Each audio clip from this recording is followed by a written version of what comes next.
नमस्कार, न्यूज 24 उत्तर प्रदेश उत्तराखंड में आपका स्वागत है। आपके साथ मैं हूं मानस श्रीवास्तव। आज हम बात करने जा रहे हैं बेहद संवेदनशील मुद्दे पर, जिससे उत्तर प्रदेश ही नहीं देश के लाखों करोड़ों कर्मचारी जो सरकारी कर्मचारी हैं वो इससे सीधे तौर पर प्रभावित होते हैं।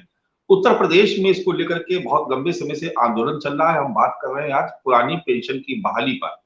पुरानी पेंशन की बहाली को लेकर उत्तर प्रदेश की विधानसभा में मानसून सत्र के दौरान ये सवाल पूछा गया तो उस पर सरकार का जवाब आया कि उनकी कोई योजना पुरानी पेंशन की बहाली को लेकर के नहीं है। यानी सरकार ने बिल्कुल स्पष्ट कर दिया है कि उत्तर प्रदेश में पुरानी पेंशन को बहाल नहीं किया जाएगा। तर्क ये दिया गया कि जो नई पेंशन स्कीम है वो ज्यादा बेहतर है पुरानी पेंशन स्कीम के मुकाबले। लेकिन उत्तर प्रदेश के जितने भी कर्मचारी संगठन है या शिक्षक संगठन है वो एक साथ एक मंच पर विगत लंबे समय से पुरानी पेंशन की बहाली को लेकर के अपनी आवाज उठा रहे हैं। पिछले महीने इसको लेकर के लखनऊ में एक बड़ी रैली भी हुई और उसके बाद ये तय किया गया था कि अगर पुरानी पेंशन को बहाल नहीं किया जाता है तो उसको लेकर के आंदोलन किया जाएगा और दिल्ली यानी लोकसभा सदन का संसद का भवन का घेराव किया जाएगा। लेकिन बीजेपी की सरकार या बीजेपी शासित राज्यों में जो सरकारें हैं वो इस मामले में अपने कदम पीछे करने को तैयार नहीं। उत्तर प्रदेश भी उसमें शामिल है। उत्तर प्रदेश जहां पर 80 लोकसभा सीटें हैं, 75 जिले हैं और ये बिल्कुल तय माना जाता है कि अगर दिल्ली का सफर तय करना है, दिल्ली की सत्ता तक पहुंचना है तो बड़ी पुरानी कहावत है कि आपको उत्तर प्रदेश से होकर गुजरना होगा। इसलिए ये दबाव बनाया जा रहा था कि उत्तर प्रदेश सरकार को इसके लिए मजबूर किया जाए कि वो पुरानी पेंशन को बहाल करे। और खास बात ये थी कि इसमें जो रेलवे यूनियन यानी जो देश की सबसे बड़ी कर्मचारी यूनियन है, रेलवे यूनियन का भी साथ मिला। बावजूद इसके अगर सरकार स्पष्ट तौर पर कह रही है कि वो पुरानी पेंशन को बहाल नहीं करेगी तो इसका मतलब साफ है कि सरकार को ये लगता है कि उसके पास इतना मजबूत वोट बैंक है कि उससे सरकारी कर्मचारी या शिक्षकों के वोट्स अगर उनके विपरीत भी जाते हैं तो उसका प्रभाव नहीं पड़ेगा। या सरकार को ऐसा लगता होगा कि इस मुद्दे पर कर्मचारी संगठनों में ही दो फाड़ है। आज हमने इस चर्चा में शामिल करने के लिए भारतीय जनता पार्टी के तमाम नेताओं से भी अनुरोध किया जो वहां से डिसाइड करते हैं कि जो बहस होगी उसमें कौन प्रवक्ता जाएगा सरकार का पक्ष लेने के लिए। लेकिन अप्रत्याशित तौर पर आज किसी भी प्रवक्ता को इस बहस में शामिल होने के लिए नहीं भेजा गया, जिनसे व्यक्तिगत तौर पर भी अनुरोध किया गया। एक एक करके उन्होंने भी मना कर दिया। यानी बीजेपी को लगता है कि शायद ये मुद्दा उसके लिए नुकसानदायक है या वो जवाब देने की स्थिति में नहीं है कि आखिर पुरानी पेंशन को बहाल क्यों नहीं कर रही है। ये भी एक विडंबना ही है कि जिस देश में एक बार विधायक सांसद बन जाने पर, मंत्री बन जाने पर आजीवन पेंशन मिलती है, इसमें 5 साल का कार्यकाल हो या कार्यकाल सिर्फ 1 साल या कुछ दिन का हो, तब भी उसको वो पेंशन का हकदार हो जाता है। लेकिन 30, 35, 40 साल तक जो कर्मचारी अपनी सेवाएं सरकार को देते हैं, जनता के हित में देते हैं, उनको पेंशन का हक नहीं है। पुरानी पेंशन की जगह जो नई पेंशन जो स्कीम लागू की गई उसमें तमाम तरीके के पेच है। तो खैर आज हम इस चर्चा की शुरुआत करते हैं। हमारे साथ समाजवादी पार्टी के प्रवक्ता मनोज यादव जी मौजूद है। मनोज यादव जी की पार्टी समाजवादी पार्टी ने 2022 के विधानसभा चुनाव में पुरानी पेंशन की बहाली का मुद्दा उठा करके एक बड़ा दांव खेला था और ये उम्मीद की जा रही थी कि संभवतः इस मुद्दे पर उसे एक बड़ी कामयाबी मिलेगी। और लोग भी इस बात की उम्मीद लगाए हुए थे कि ये एक ऐसा मुद्दा है कि उत्तर प्रदेश के 25 लाख के से ज्यादा जो कर्मचारी हैं, शिक्षक है या उनका परिवार या जो पेंशन भोगी, वो तमाम लोग जिनके इमोशंस जुड़े हुए हैं वो समाजवादी पार्टी की तरफ जुड़ेंगे। लेकिन ऐसा होता हुआ दिखाई नहीं पड़ा और एक बार फिर से सरकार रिपीट कर दी गई। लेकिन इस बार भी पुरानी पेंशन की बहाली का मुद्दा समाजवादी पार्टी ने नहीं छोड़ा। हमारे साथ राज्य कर्मचारी संयुक्त परिषद के हरिकिशोर तिवारी जो अध्यक्ष इस पूरी मुहिम को चला रहे हैं वो मौजूद है। इसके अलावा ओम प्रकाश जी महासचिव है कर्मचारी परिषद के, वो भी मौजूद हैं। इसके अलावा बंधु जी भी हमारे साथ मौजूद हैं जो अटेवा यूनियन से जुड़े हुए हैं, यानी जो शिक्षकों की एसोसिएशन जो लगातार इस मुद्दे पर आंदोलन कर रही है। चर्चा में हमारे साथ शामिल हो रहे हैं। और राघवेंद्र द्विवेदी जी राजनीतिक विश्लेषक है, वो भी इस चर्चा में हमारे साथ शामिल हो रहे हैं। बेहतर होता कि अगर भारतीय जनता पार्टी के भी कोई साथी यहाँ पर होते तो शायद वो बेहतर बता पाते कि आखिर सरकार पुरानी पेंशन को बहाल क्यों नहीं करना चाहती है। लेकिन इस बहस की शुरुआत आज हम समाजवादी पार्टी से करना चाहेंगे। मनोज यादव जी, 2022 के विधानसभा चुनाव में आपने बहुत प्रयास किया। मास्टर स्ट्रोक माना जा रहा था उत्तर प्रदेश की सियासत में जब अखिलेश यादव ने अपने घोषणा पत्र में पुरानी पेंशन की बहाली को बतौर मुद्दा शामिल किया और आश्वस्त किया कि अगर सरकार बनती है तो पुरानी पेंशन बहाल की जाएगी। हमने देखा भी जो गैर भाजपा शासित राज्य है, तमाम राज्यों में पुरानी पेंशन को बहाल किया गया। अभी हमने देखा पंजाब इसका सीधा सीधा उदाहरण भी है। राजस्थान में जो कांग्रेस की सरकार है वो भी इस मुद्दे को उठा रही है और आश्वस्त कर रही है कि पुरानी पेंशन को बहाल किया जाएगा। उत्तर प्रदेश में इतना बड़ा मुद्दा होने के बाद भी जिस तरीके का नुकसान या जिस तरीके से आप इतना प्रयास करने के बाद ये सत्ता से दूर ही रहे, आप वहां तक नहीं पहुंच पाए। एक बार फिर से आपने जोखिम उठाया है पुरानी पेंशन की बहाली को लेकर के। क्या लगता है आपको? सरकार ने साफ मना कर दिया कि वो पुरानी पेंशन को बहाल नहीं करेगी। अभी भी आप इस मुद्दे के साथ रहेंगे? देखिए, निश्चय ही मानस जी, समाजवादी पार्टी जो बात कहती है उस बात पे अडिग रहती है। फिर फैसला चाहे हमारे विपरीत हो जाए, चाहे हमारे सरकार को नुकसान हो जाए, चाहे विपक्ष में रहते हुए हमें सीटों का नुकसान हो जाए, इस बात की चिंता समाजवादी पार्टी ने कभी नहीं की। लेकिन मुद्दा जो है वो देश के हित का है, समाज के हित का है, उस वर्ग के हित का है जो वर्ग अपना एक लंबे समय कार्य देश की सेवा में अपने आप को देता हुआ नजर आता है। लेकिन बड़ी ये दुर्भाग्य इसको कह लीजिए या ये कह लीजिए कि इस सरकार की निष्ठुरता देख लीजिए कि जहां पे तमाम सारे राज्यों में, चाहे वो हिमाचल प्रदेश हो, चाहे पंजाब हो, चाहे झारखंड हो, छत्तीसगढ़ हो, इन राज्यों में जहां पे गैर शासित बीजेपी के राज्यों में पेंशन की बहाली लगातार की जा रही है और कहीं कहीं करने का प्रयास किया जा रहा है। आज बीजेपी के लोग ये बताने का प्रयास कर रहे हैं कि ये पेंशन इस देश के विकास में बाधक है, इसलिए ये पेंशन नहीं दी जा सकती। नई पेंशन स्कीम बहुत अच्छी है, उसको जो लेगा वो बहुत खुश होगा। बहुत सारे लोग रिटायर हुए हैं जिन्होंने कम समय में नौकरी ज्वाइन की और उनका रिटायरमेंट 12-13 साल में हो गया, उनको नई स्कीम मिली है तो वो रो रहे हैं, वो अधिकारी, वो कर्मचारी रो रहे हैं कि हमें क्या मिल गया, किस स्थिति में हम आ गए। लेकिन इस सरकार के अंदर मुझे लगता है कि जो ढीठता है वो ढीठता ऐसे नहीं जाएगी। मुझे ये पूर्ण विश्वास है कि जब ये हारेंगे तभी ये सारी चीजें स्थापित हो पाएंगी। कई वर्गों में बांटा है कर्मचारी, आपको याद होगा मानस जी, समाजवादी पार्टी की सरकार थी तो एक बड़ी मजबूती थी कर्मचारियों के अंदर। आपको मैं एक ही उदाहरण बताऊंगा, आपको समझ में आ जाएगा। शक्ति भवन के सामने बिल्कुल ठीक वैसे ही 12 मासी आंदोलन चला करता था कर्मचारियों का, 12 मासी आंदोलन शक्ति भवन के सामने। लोग कर्मचारी अपने अपने प्रदेशों के कोने कोने से आके यहाँ पे मांग मानते थे और कोई कभी धरना प्रदर्शन करने से सरकार ने कदापि नहीं रोका और लोगों की बातें भी मानी गई। लेकिन आज एक ऐसी सरकार है कि जो कर्मचारी बोल नहीं सकते। आपको पता है कि जो दिल्ली में मीटिंग की बात है, कर्मचारियों को लेके बड़ी मीटिंग की बात जंतर मंतर पे हो रही, रेलवे डिपार्टमेंट उत्तर प्रदेश के कर्मचारी और तमाम सारे लोग वो डर रहे हैं कि कैसे हम छुट्टी लेके जाएं दिल्ली, कहीं सरकार हमको सस्पेंड न कर दे, सरकार हमको कहीं नौकरी से बर्खास्त न कर दे। तो ये डर है इस सरकार में और ये दुर्भाग्यपूर्ण है कि जब हम किसी सरकार में, किसी सरकार से आम जनता इस तरह डरने लगे, वो चाहे कर्मचारी के रूप में हो, चाहे कोई और सेवाओं के रूप में हो, और अपनी बात को तक ना कह पाए सरकार के सामने, वो बड़ा दुर्भाग्यपूर्ण है। लेकिन मैं इतना आश्वासित करता हूं इस संगठन से जुड़े लोगों से और जो भी लोग हैं, बहुत सुनहरा मौका है 2024 का चुनाव, इनको इनकी हैसियत पता चल जाएगी और ओपीएस पूरी तरीके से लागू होगी। क्योंकि जब अटल बिहारी सरकार ने यह कहा था कि यह पेंशन बंद कर दी जाए, न इस देश की अर्थव्यवस्था को बहुत बड़ा नुकसान होगा। देखा गया, नुकसान जैसे के तैसे हैं, विकास कार्य वैसे के वैसे चल रहे हैं, कोई अमूलचूल परिवर्तन नहीं आया। कहा गया था 2020 में भारत महाशक्ति बन जाएगा, 2020 जब आया तो महाशक्ति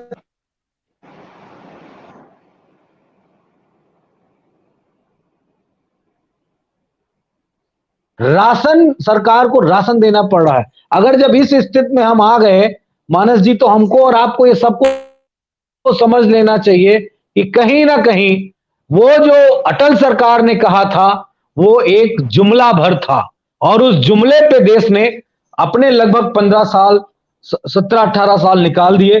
अब सिर्फ एक ही बात बची है कि समय आने पे कर्मचारियों को और इस प्रदेश और देश के वासियों को ऐसी सरकार जो झूठे परिदृश्य प्रस्तुत करती हैं जनता और देश के सामने और लोगों को अस्थिर करती हैं, ऐसी सरकारों को हटा फेंकिए और ईश्वर और आप अपना जीवन बड़े शांतिपूर्वक और अच्छे तरीके से रहिए।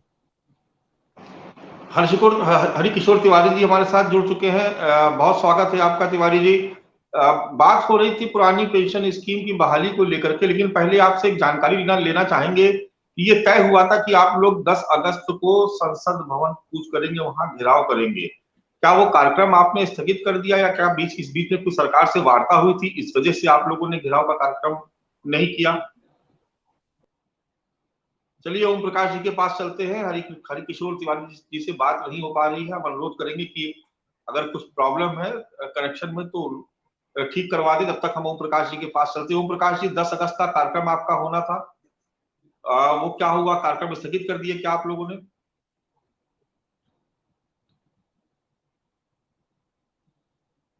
ओम प्रकाश जी, आप सुन पा रहे हैं हमें?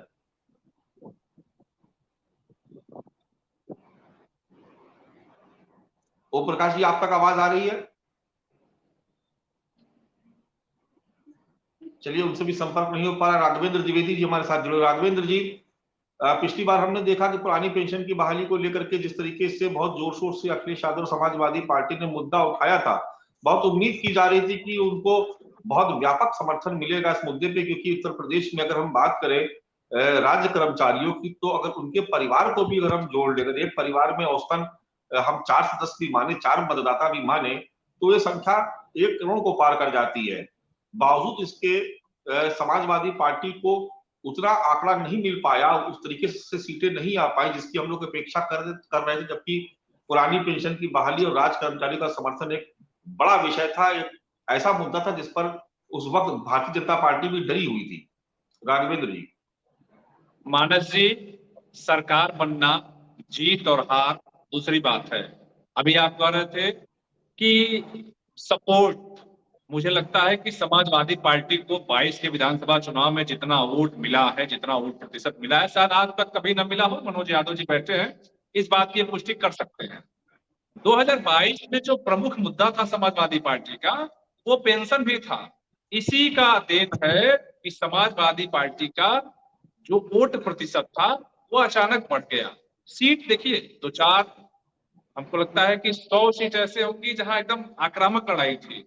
तो सरकार बनना न बनना वो अलग का विषय था, लेकिन जो समर्थन है अखिलेश यादव जी का बुंदेलखंड से जो चला रथ यात्रा, तो भीड़ को देख के और समर्थन को देख के मानस जी लग रहा था कि इस बार 300 पार हो जाएगा समाजवादी पार्टी का।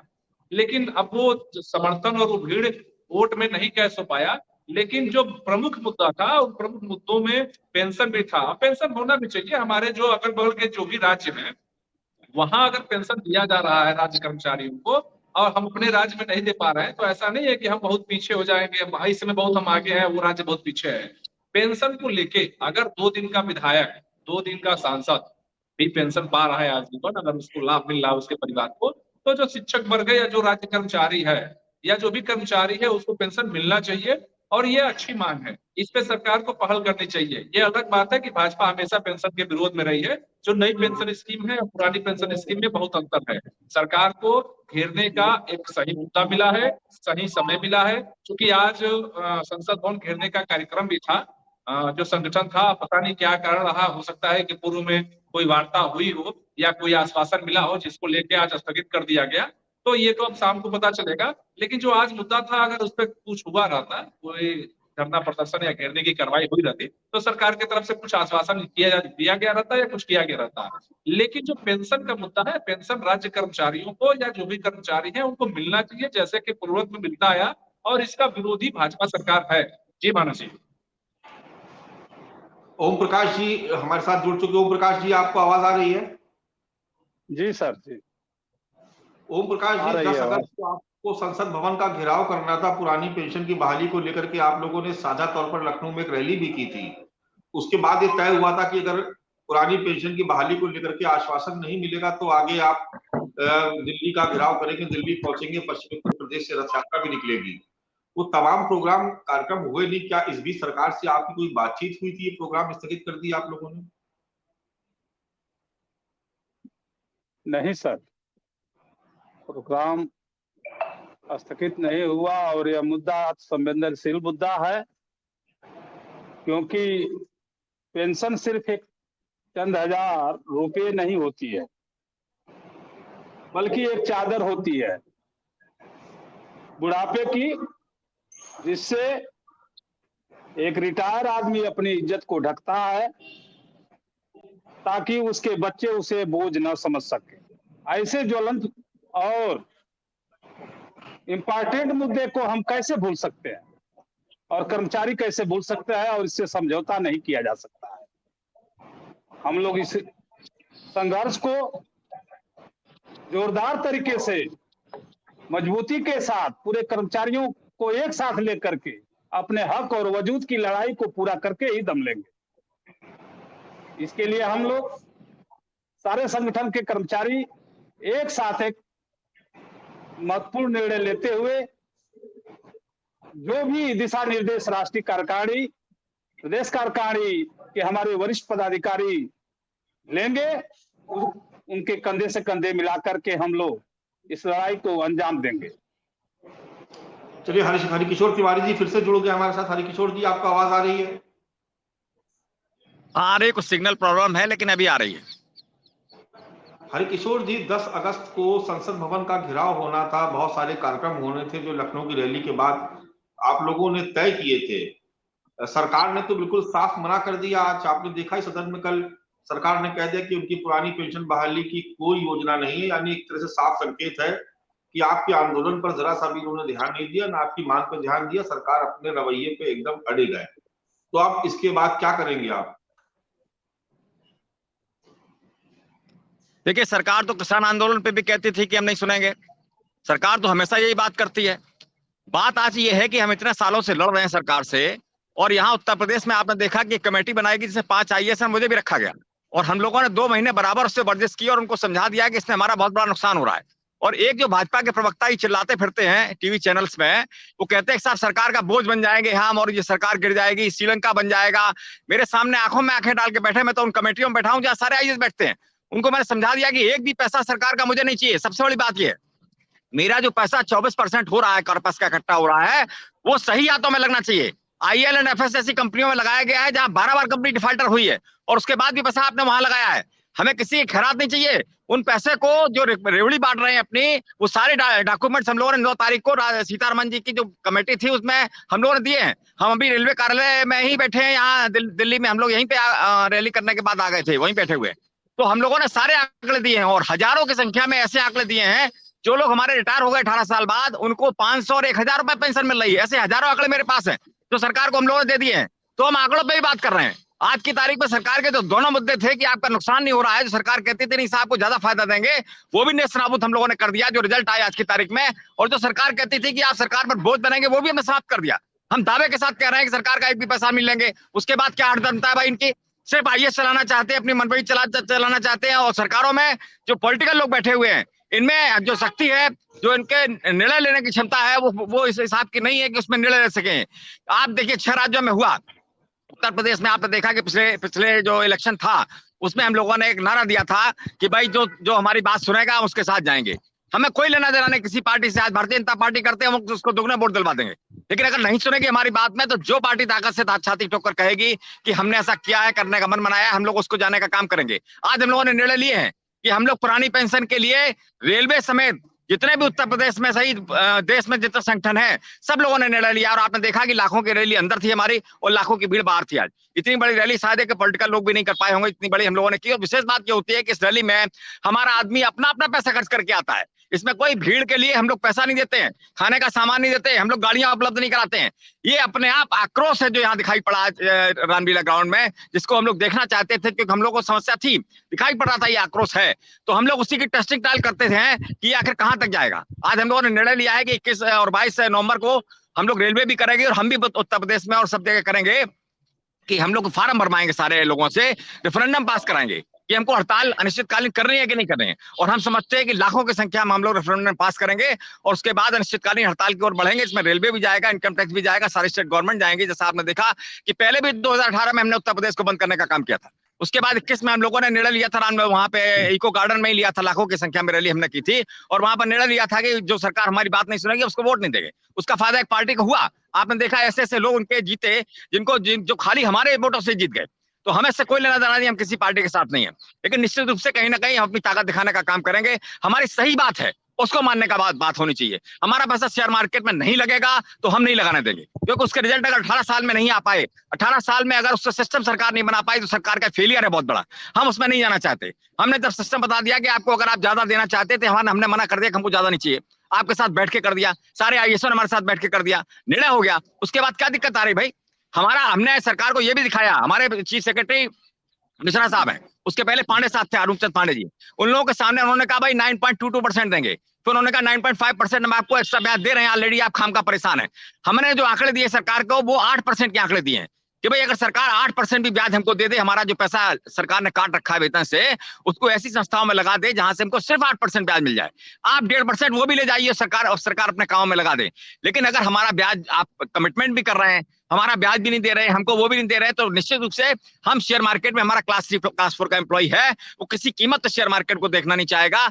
और वो निश्चित रूप से सुनिश्चित पेंशन जो पहले मिलती थी लास्ट पे डाउन का 50% और उसके ऊपर DA जो मिलते हैं वो भले कम हो, लेकिन हमको वही चाहिए। हमको सद्भाव दिखाने की आवश्यकता नहीं। आज की तारीख में सब कुछ नंगा हो चुका है। बीजेपी के पास या किसी भी पार्टी के पास कहने को आज की तारीख में कुछ भी नहीं है, क्योंकि पेपर वर्क हमारे पास है जिसमें कि कोई भी जितनी बातें कहते हैं सबका काट हमारे पास है। आप बैठ के छाती ठोक के बात करिए हमारे सामने आके। हमारी कमेटी एक बनी भी है यहाँ पे, निर्मला सीतारमण जी ने बनाई भी है, उसमें हम लोगों ने 3 बैठकें हो चुकी हैं। उसमें साफ कह दिया है कि नहीं, किसी कीमत पे भी हम आपकी बात नहीं मानेंगे, हमको पुरानी पेंशन चाहिए। ये खामियां आई हैं, इतना 10,000 साढ़े 10,000 करोड़ रुपया सरकार ने खा लिया हमारा। पिछली बार आपने देखा बड़ी मुश्किल से योगी आदित्यनाथ जी ने, जब हम लोग 18 में गए तब उसके बाद में डाला जाके, जब PFRD हमको भेजा गया उसके बाद यहाँ डाला गया। तो 10,500 करोड़ रुपया अगर सरकार दूसरे कामों में लगा लेगी, कौन सा आदमी हमारा ऐसा होगा जो रिटायर होगा वो 10,500 करोड़ का हिसाब सरकार से ले लेगा? अगर संगठन नहीं होंगे तो निश्चित रूप से नुकसान हमारा करेंगे और हमारा आदमी बेघर हो जाएगा और उसकी बुरी हालत हो जाएगी। तो इन परिस्थितियों में हम लोग बिल्कुल तैयार नहीं है, किसी कीमत पर तैयार नहीं। बात दो टूक होनी चाहिए, आमने सामने होनी चाहिए, और जो हमारे तथ्य उनको समझा जाना चाहिए। अगर हमारा नुकसान हुआ है और हो रहा है बराबर हम दिखा रहे हैं, तो इसमें हठधर्मिता सरकार को बिल्कुल नहीं करनी चाहिए। इच्छा शक्ति दिखानी चाहिए जैसे 6 राज्यों में दिखाई गई है, और हमारा होना चाहिए। धन्यवाद। हरिकिशोर जी एक चीज और समझना चाहेंगे। सरकार कह रही है बार बार कि जो न्यू पेंशन स्कीम है वो ज्यादा बेहतर है पुरानी पेंशन स्कीम से। कल भी सदन में सरकार की तरफ से जब इस पर बयान दिया गया तो उसमें ये साफ तौर पर कहा गया कि जो नई पेंशन स्कीम है वो ज्यादा बेहतर है और पुरानी पेंशन स्कीम में इतना दम नहीं है, वो उतना फायदेमंद नहीं है। तो आखिर सरकार को दिक्कत क्या है पुरानी पेंशन को बहाल करने में? आपको बता दें कि यही स्थितियां तो 2008 में जब उन्होंने हमारे उत्तर प्रदेश में लागू किया, 5 में लागू हुआ लेकिन 8 में हमारा प्राण नंबर बना। तो जब ये लागू किया तो हम लोग को सब जवाब दिखाए गए। जब हमने हड़ताल की 2013 में तो सारे जिलाधिकारियों ने हमारे पदाधिकारी को घेर के बताया कि नहीं साहब ये हम अच्छी है और हम आप ज्यादा देंगे। हमारे लोगों को भ्रमित करने का काम किया। लेकिन आज की तारीख में तो 18 साल हो गए ना, आज की तारीख में लोग हमारे रिटायर होने लगे ना। रिटायर होने की बड़ी भारी लिस्ट हमने दी है जिसमें किसी को भी 1,000 और 500 रुपए पेंशन नहीं मिल रही है। तो हम इन पे क्यों विश्वास करेंगे? एक बात। दूसरी बात, 10,500 करोड़ रुपया सरकार ने दूसरे मदों में डाल दिया। जब पैसा ही मेरे मद में नहीं जाएगा, हमारे प्राण अकाउंट ही नहीं खुले, अगर अकाउंट हमारा खुलेगा सरकार डालेगी तब तो पैसा मिलेगा। आज तक 18 साल में हजारों कर्मचारी प्रदेश में ऐसा है जिनका न तो प्राण नंबर खुला और न ही उनके खाते में 1 भी रुपया सरकार ने डाला। तो जब सरकार रुपया नहीं डालेगी, हमारा पैसा नहीं काटेगी, तो कहां से कॉर्पस इकट्ठा होगा और कहां से शेयर मार्केट में जाएगा वो? और जो पैसा लगा वो उन्होंने IL&FS जैसी कंपनियों में लगा दिया जो 12 बार डूब गई। आप देखिएगा गूगल में जो लोग इसको देख रहे हैं आपके चैनल को, वो ये स्थितियां हैं। अगर बंदर बांट वहां के बैठे IAS और मैनेजमेंट के लोग करेंगे, अपने रिश्तेदारों को पैसा देंगे, दोषी हम थोड़े होंगे इसके। हम सीधी सी बात करते हैं, जो चीज दिखाई पड़ गई सारी, कि एक तो हमारे लोगों का जो लोग रिटायर हुए उनको पेंशन नहीं मिल रही, उनको 1,500 मिल रही है। दूसरा ये पैसा जो गलत हाथों में लगा रहे हैं। तो दोनों चीजें मेरे हाथ में आ गई, 10,500 रुपए को दूसरे मदों में लगा लिया, तो हम कैसे विश्वास करेंगे इनके ऊपर? अब हम विश्वास करने की स्थिति में 18 साल बाद नहीं है। 18 साल में अगर कोई सिस्टम, सरकार बहुत बड़ा टेन्योर होता है 18 साल का, 18 साल में अगर ये नहीं बना पाए तो उस सिस्टम को, एक्सपेरिमेंट को अपने ऊपर नहीं होने देंगे। और निश्चित रूप से ये घाटे का सौदा है, ये सिर्फ बरगलाने का सौदा है। किसी कीमत पे हम लोगों ने जो अध्ययन किया है, जो रिजल्ट आए हैं वो बहुत निराशाजनक है, इसलिए किसी कीमत में उनके साथ नहीं जाएंगे। हर प्रश्न का जवाब सरकार का देना चाहते हैं। चलिए, मनोज यादव जी इस चर्चा में हमारे साथ शामिल है। बड़े इत्तेफाक की बात है, आयोग है कि थोड़ा सा अफसोस भी हो रहा है कि भारतीय जनता पार्टी के कोई भी हमारे साथी इस बहस में शामिल नहीं हुए। जो भी वजह उनको लगती होगी, उनको लगता होगा कि शायद इस मुद्दे पे वो बैकफुट पे चले जाएंगे, इसलिए नहीं शामिल हुए, या उनके मन में भय होगा कि आप लोगों के सवालों का कैसे वो जवाब देंगे। लेकिन मनोज यादव जी यहाँ पर मौजूद है। मनोज जी, चूंकि ये समाजवादी पार्टी का, अखिलेश यादव का एजेंडा था 2022 के ही विधानसभा चुनाव में कि हम पुरानी पेंशन की बहाली के लिए हम लड़ाई लड़ेंगे या उसको अपने मांग पत्र में शामिल करेंगे, सरकार बनेगी तो देंगे। 2022 तो गुजर गया, अब 2024 का लोकसभा चुनाव सामने लगा हुआ है और आपका जो गठबंधन है वो इंडिया की शक्ल ले चुका है। तो जो डिमांड आपकी है, क्या ये उम्मीद की जाए या राज कर्मचारी या देश के जो भी सरकारी कर्मचारी हैं वो क्या ये उम्मीद रखें कि जो इंडिया का साझा न्यूनतम कार्यक्रम होगा, जो आपका एक साझा घोषणा पत्र होगा, उसमें सरकारी कर्मचारियों की इस डिमांड को आप लोग शामिल करेंगे? देखिए मानस जी, ये बात स्पष्ट हो चुकी है, क्योंकि हिमाचल प्रदेश और कर्नाटका, झारखंड, छत्तीसगढ़ जो स्टेट और पंजाब जहां पे पेंशन की स्कीम लागू कर दी गई है गैर बीजेपी शासित राज्यों, जहां जहां जिन जिन स्टेटों में भी लागू हो गई है, तो जाहिर सी बात है कि जो हमारा कॉमन मिनिमम प्रोग्राम होगा उसमें ये एक प्रमुखता वाला बिंदु होगा कि पूरे देश में ओपीएस लागू होनी चाहिए। इसमें किसी तरीके का कोई शक शुबा नहीं है। मैं उत्तर प्रदेश के परिप्रेक्ष्य में कह दूं, अभी अमित जी ने बातें कही, निश्चय ही एक 2022 के विधानसभा के चुनाव में एक पूरा मोमेंटो बना, कर्मचारियों ने हमारा सपोर्ट किया, लेकिन उसके भी बड़े उदाहरण हैं। मेरे से कई अधिकारियों की बात हुई, एक डिवीजन इस तरह का पूरे प्रदेश में किया गया, विचारधारा के नाम पे, नफरत के नाम पे, या जो कुछ कह लीजिए कट्टरता के नाम पे। एक अधिकारी थे जीएसटी के, वो मॉर्निंग वॉक करते थे मेरे साथ, इस तरह की बड़ी सारी घटनाएं हैं। तो बाय डिफॉल्ट उनके विचारधारा बीजेपी की थी, लेकिन वो बार बार मुझसे कह रहे थे, बिल्कुल यंग थे, वो कह रहे थे कि मनोज जी मैं समाजवादी पार्टी को वोट दूंगा क्योंकि हमें पेंशन मिलेगी। फिर जब वोट देने का नंबर आया तो उनके फादर ने चुनाव के एक दिन पहले उनसे कहा, डाइनिंग टेबल पे बैठ के, कि बेटा आपके पास खाने पीने की कोई दिक्कत नहीं और है वो सब तुम्हारा है, पेंशन वेंशन के चक्कर में मत पड़ना, तुमको जितनी मेरी संपत्ति है, पैसा कम है, मेरे अकाउंट में है, वो सब तुम ले लो, लेकिन वोट समाजवादी पार्टी को मत देना, वोट भाजपा को ही देना। तो उन्होंने पूछा, बाबूजी आप तो 1.25 लाख रुपए पेंशन उठा रहे हो और आपका जीवन बेहतरीन, प्राचार्य थे उनके कोई डिग्री कॉलेज में उनके फादर, आप तो अपनी जिंदगी बेहतर जी चुके और आप मुझसे कह रहे हो कि वोट ना देना। चलिए मैं आपकी बात मानूंगा, आप मेरे पिता हैं। पत्नी ने वोट अगर दे दिया तो पति विचारधारा से प्रेरित नहीं था, अगर वो जॉब में नहीं था, तो ऐसे ऐसे किस्से हुए हैं कि पत्नियों की कुटाई हुई है। ये शब्द का इस्तेमाल मुझे नहीं करना चाहिए था। झगड़े हुए हैं, मारपीट हुई है कि तुमने समाजवादी पार्टी को वोट कैसे दे दिया। ऐसे भी इतनी घटनाएं घटी है जिसका असर 22 में उत्तर प्रदेश में पड़ा। 3.5 लाख वोट की ही तो बात थी मानस जी। आज उत्तर प्रदेश का हर कर्मचारी ओपीएस से जुड़ चुका होता।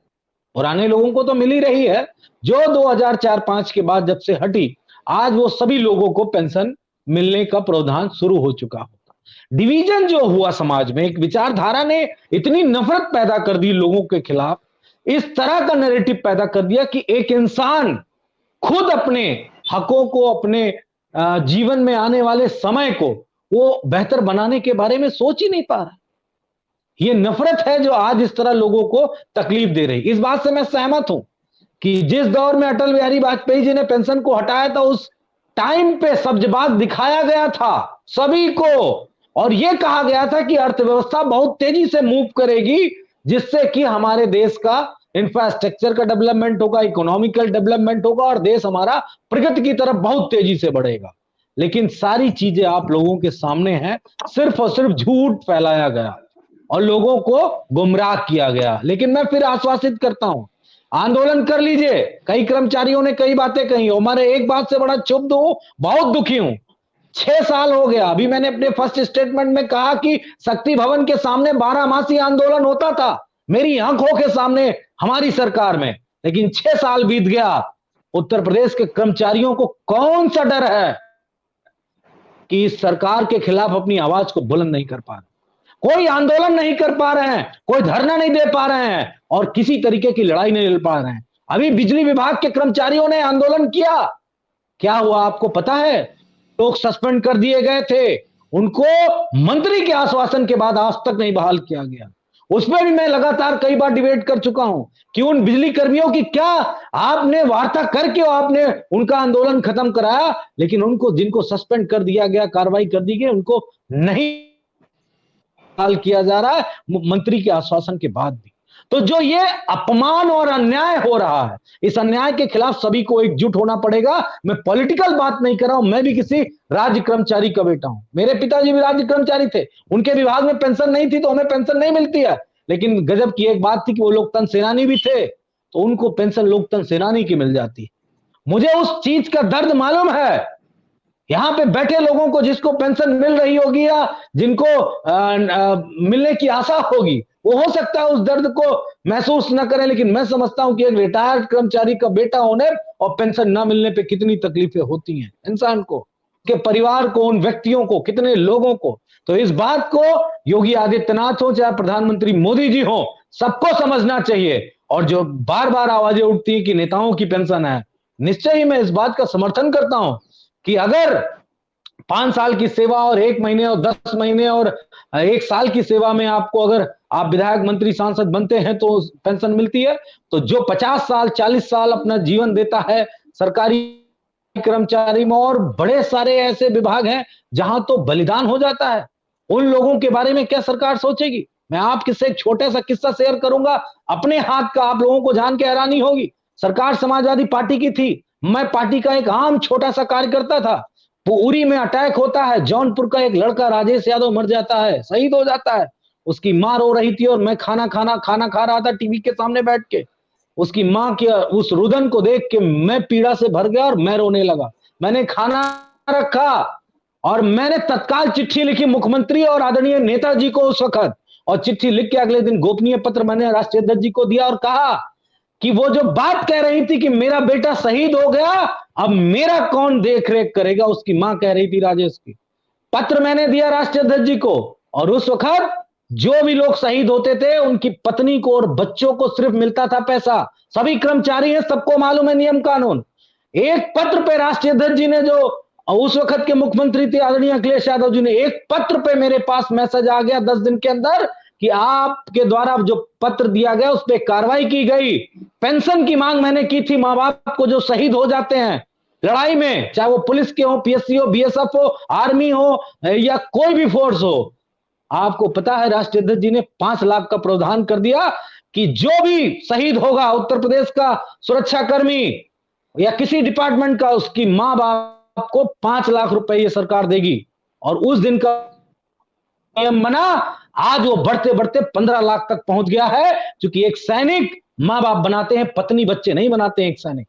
ये होती संवेदनशीलता, ये होती है कि किसी का दर्द को कोई सरकार कैसे समझ सकती है। मैं कोई बड़ा सांसद नहीं था, पार्टी का उस वक्त कोई बड़ा नेता नहीं था, एक छोटा सा कार्यकर्ता था, और हमारे मुख्यमंत्री जी इतने संवेदनशील थे कि उन्होंने मेरे पत्र के दम पे उस पैसे को 1 हफ्ते में पुलिस दिवस होता है और उसको लागू कर दिया। मनोज जी, मुझे लगता है कि इस पे विश्लेषण करने की जरूरत भी है। जो तमाम ट्रेड यूनियन लीडर्स हैं, इस बात पे तो कोई शक नहीं है कि जो ट्रेड यूनियंस हैं उनकी बीते कुछ सालों में उनकी ताकत कमजोर हुई, कुछ शिथिलता आई है, या यूं कहे कि वो अब उनके भीतर लड़ने की उतनी क्षमता नहीं। क्योंकि मैं आपको बताऊं कि यहाँ पर तमाम हमारे ट्रेड यूनियन के साथी बैठे हुए हैं। 28 साल पहले जब मैंने जर्नलिज्म व पत्रकारिता शुरू की तो इत्तेफाक था कि ट्रेड यूनियन ही मैं देखा करता था और बड़े आंदोलनकारी नेताओं के साथ हमारा उठना बैठना रहा। आमतौर पर उस वक्त जितनी भी ट्रेड यूनियंस थी, अभी भी वो सब वामपंथी विचारधाराओं से या उनके संगठन से जुड़ी हुई थी, और उस वक्त जब आंदोलन होता था तो सरकार तक उसकी धमक होती थी। बंधु जी हमारे साथ जुड़े। बंधु जी, ये बात तो सही है कि वो धमक, वो हनक ट्रेड यूनियंस की अब दिखाई नहीं पड़ती जो किसी जमाने में हुआ करती थी कि एक हड़ताल की चेतावनी पर सरकारें हिल जाया करती थी, मुख्यमंत्री बुला करके टेबल पे बात किया करते थे। कहीं कुछ तो कमी रही होगी कि आज पुरानी पेंशन की बहाली को लेकर के आप इतने लंबे समय से आंदोलन कर रहे हैं और सरकार सदन में कह दे रही कि पेंशन बहाल नहीं की जाएगी, वो भी साफ तौर पर। जी माना जी, बहुत बढ़िया आपने सवाल किया है और हम उसी से शुरू करेंगे। एक दौर था ट्रेड यूनियन का, निश्चित रूप से उसमें कोई कहने में शक नहीं है और मजबूती के साथ काम करते थे वो लोग। लेकिन सवाल इधर जब आया तो इधर थोड़ा सा सरकार ने बड़ी चालाकी से काम किया और सरकार ने कई जगहों पर बिंदुवार विभाजन किया और उन विभाजन का परिणाम रहा कि कहीं न कहीं लोगों को लगता था कि ये मेरा विषय नहीं है, वो तेरा विषय नहीं है, वो उनका मैटर है, इनका मैटर, इस तरह की चीजें आती रही। ये बात बिल्कुल सही है और उसका कहीं न कहीं शिक्षकों, कर्मचारियों को नुकसान भी हुआ। लेकिन ऐसा नहीं है कि आंदोलन खत्म हो गए हैं या तमाम से लड़ाइयाँ बंद हो गई या आवाज उठ गई है। मैं तो कह रहा हूँ कि अगर सदन में, उत्तर प्रदेश सरकार में ये बात आई कि हम पेंशन नहीं देंगे, अरे 15, 16, 17 साल पहले लौट के जाएंगे तो सवाल भी नहीं उठता था, सवाल भी नहीं आता था। आज तो सरकारों को जवाब देना पड़ रहा है। देंगे नहीं देंगे वो अपनी बात है, लेकिन आज आंदोलनों का ही असर है कि आज चाहे सड़क हो और चाहे सदन हो, दोनों जगह पुरानी पेंशन की धमक है। ये बात को इग्नोर भी नहीं किया जा सकता। और अगर धमक न होती तो 5-6 राज्यों के अंदर जो पुरानी पेंशन बहाल की गई है वो कोई पुरस्कार में नहीं दी गई है, वो भी संघर्षों से दी है। हमने इसी सरकारों के खिलाफ धरना दिया जहां डॉक्टर राम आशीष सिंह हमारी कुर्बानी दिए हैं। हमने अभी मनोज भाई ने बात कहा, अभी शायद जानकारी रखना पड़ेगा, राजनीतिक दलों को रखना पड़ेगा। अभी 33 दिन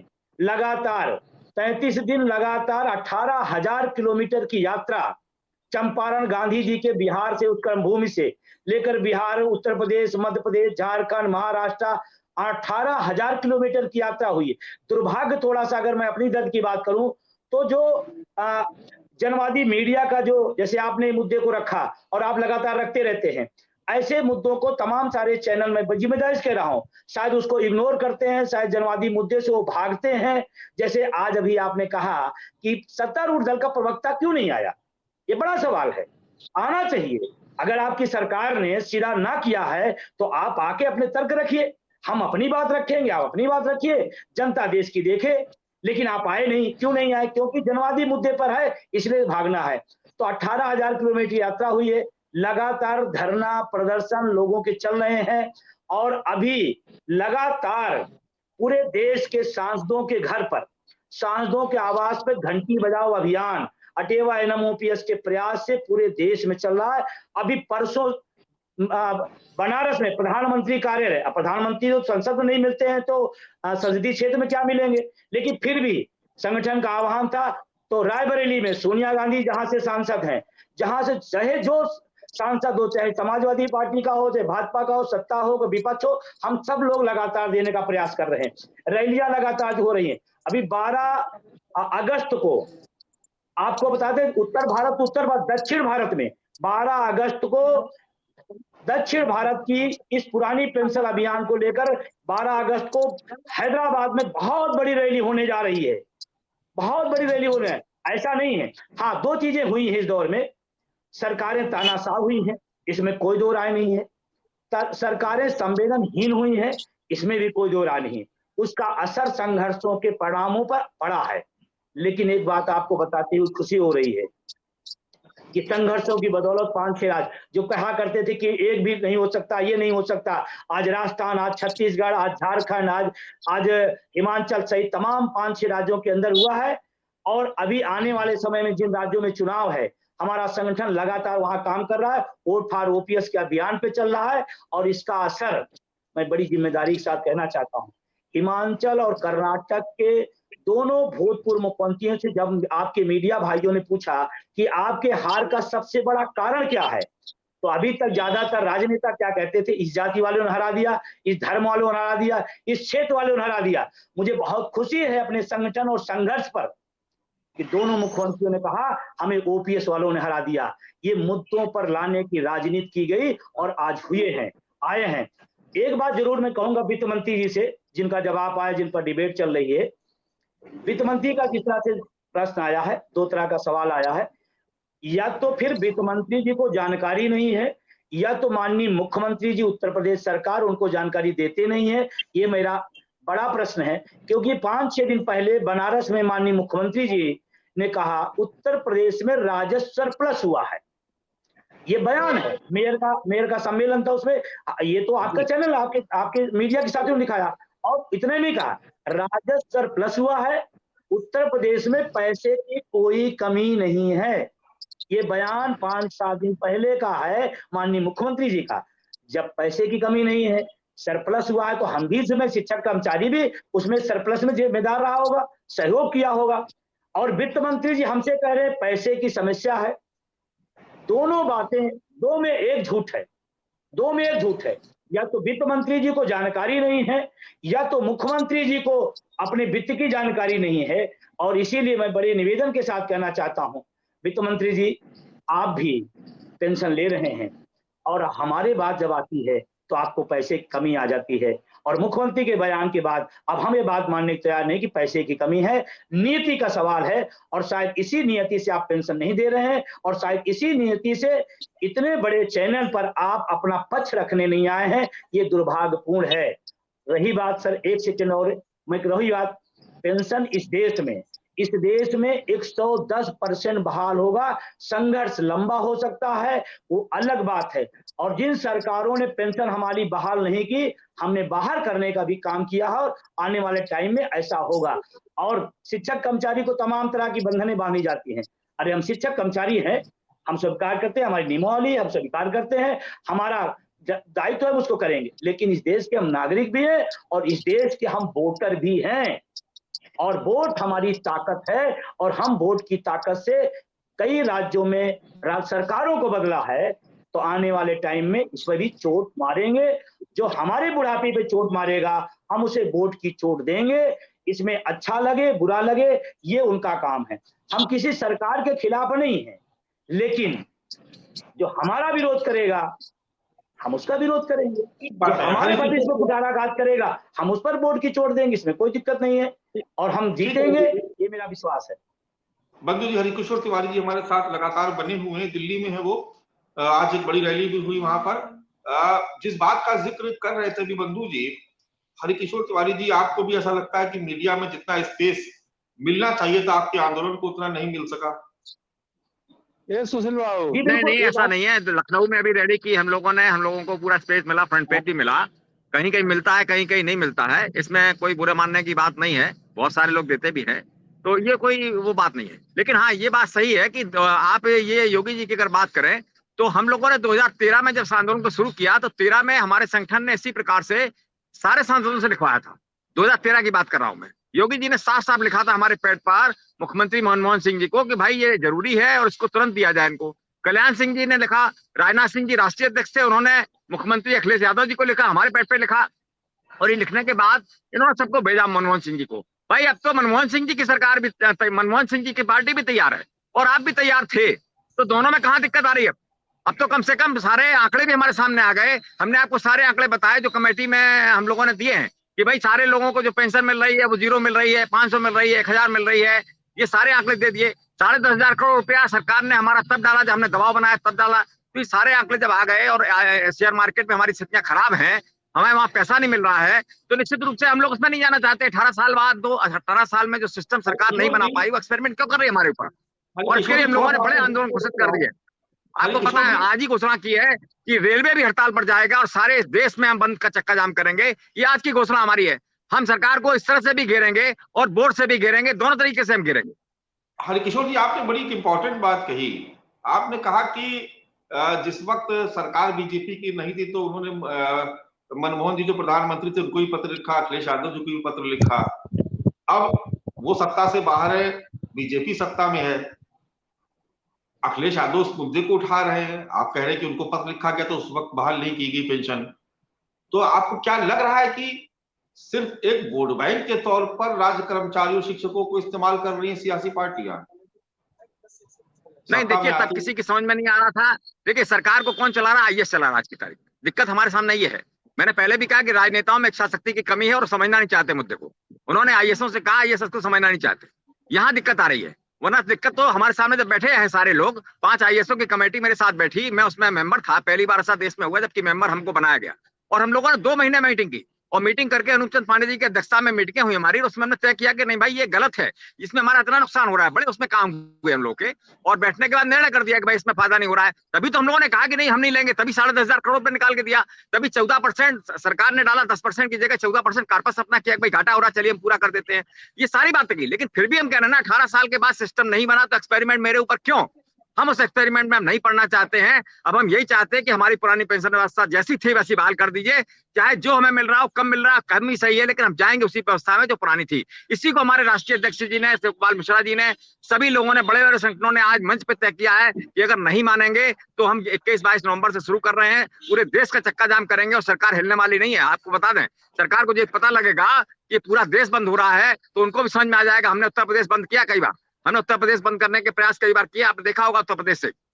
अगर सारे विभाग बंद होंगे, सारे कार्यालय बंद होंगे, रेल का चक्का जाम होगा तो सरकार की छवि भी खराब होती है।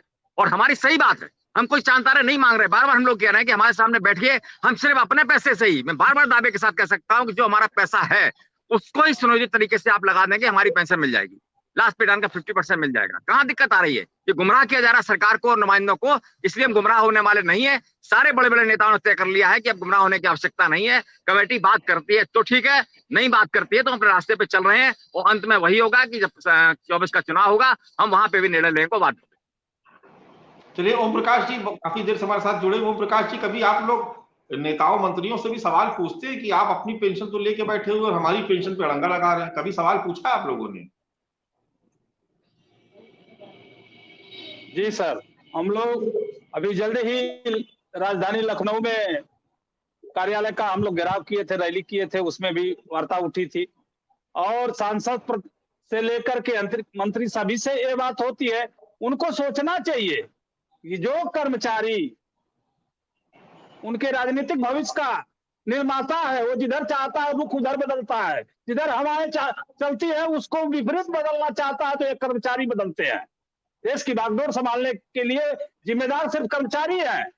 अभी आप 2022 के चुनाव में देखे होंगे कि कर्मचारियों को ओपीएस के मुद्दे को लेकर के काफी अंतराल मिला था, लेकिन कुछ हमारे संगठन में भी, हम लोगों में भी कमियां हैं कि इस सरकार को जो हट मर्दता पर एकदम उतारू है, पुरानी पेंशन बहाल करने के लिए नहीं तैयार है, वो पुरानी पेंशन ले रही है और हमें कहती है कि पुरानी पेंशन नहीं देंगे। तो पुरानी पेंशन हमारा जन्मसिद्ध अधिकार है, हम उसको लेकर के रहेंगे। अपने अधिकार के लिए हमें जो भी संघर्ष करना पड़ेगा उसके लिए हम सहर्ष तैयार हैं। और रही बात उनकी कि नई पेंशन बहाली मुद्दा, नई पेंशन मुद्दा जो है हित में है, तो क्यों नहीं ये राजनेता नई पेंशन अपने ले लेते हैं। वो तो समाज सेवा का कार्य करते हैं और कर्मचारी 40 वर्ष, 30 वर्ष, 35 वर्ष, 50 बार सेवा करता है और उसको कहते हैं कि पुरानी पेंशन नहीं चाहिए। वो एक बार नहीं, 10 बार, 5 बार, 3 बार पेंशन जोड़ करके 55 लाख पेंशन प्रति महीने ले रहे हैं। और इन कर्मचारियों को बढ़ोतरी की जब आती है बेला, जिससे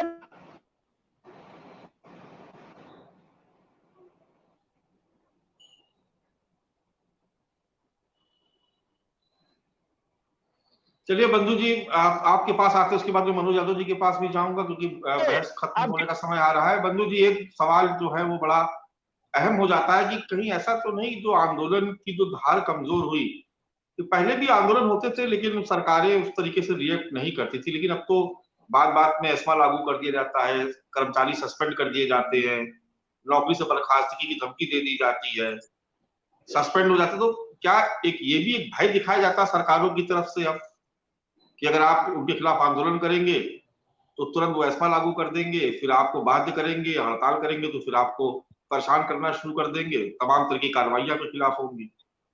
जी, ये बात से बिल्कुल हम सहमत हैं, आप जो कह रहे हैं कि सरकारें अब शायद जनता की आवाज़ या शिक्षकों, कर्मचारियों की आवाज़ सुनना ना चाहिए। वो जो कहें वही मान लिया जाए, वो जो कहें वही सुन लिया जाए, ऐसी प्रवृत्ति पैदा हुई है।